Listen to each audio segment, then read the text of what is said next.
Deputies gave only Channel 2 Action News this video showing them rush in to pull a murder suspect off another inmate. They say this was a random attack. New at 6, Channel 2's investigative reporter Mark Winnie is live at the Fulton County Jail. And Mark, deputies told you they had no choice but to reach for their tasers. Indeed. Understand that the alleged victim was sitting against this wall in his holding cell when the attack happened, and then the incident spilled out here into the intake area, and that's where the video picks up.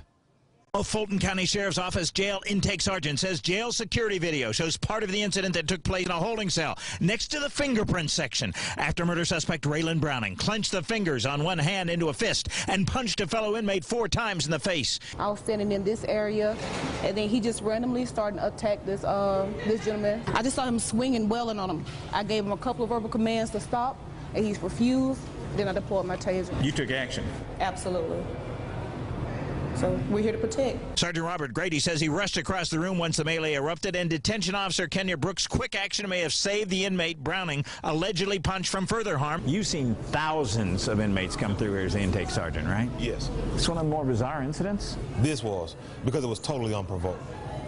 No idea what the motive is. No idea. Documents indicate Browning was charged with murder in connection with the shooting of Trin Hong Huyen, who was walking across the street, aggravated assault and the knifing of 2 others, and misdemeanor simple battery in the jail incident. For him pouncing on the gentleman unprovoked. Public Defender's Office Supervisor Liz Markowitz indicated to us days ago she anticipated a not guilty plea to all charges Browning faced. Sheriff's Lieutenant Derek Page says after the first incident, officers took Browning to the medical unit where Page was summoned after Browning had bitten into his own arm. I observed him actually biting himself and running in place as if he was trying to get the heart rate up to bleed, apparently trying to make himself bleed out. Page says he and other officers donned hazmat suits like this, entered the cell and restrained Browning, but he resisted efforts to possibly save his life, so Page used his taser. She flipped the switch up, and you had these buttons right here, which will allow it to drive some without the prongs being fired. Tased to save his life? Yes. Did he ever say why? No.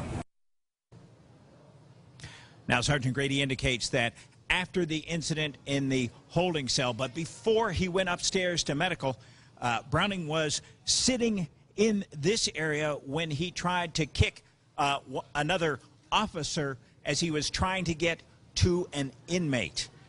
Reporting live from inside the Fulton County Jail Intake Unit, Mark Winnie, Channel 2 Action News.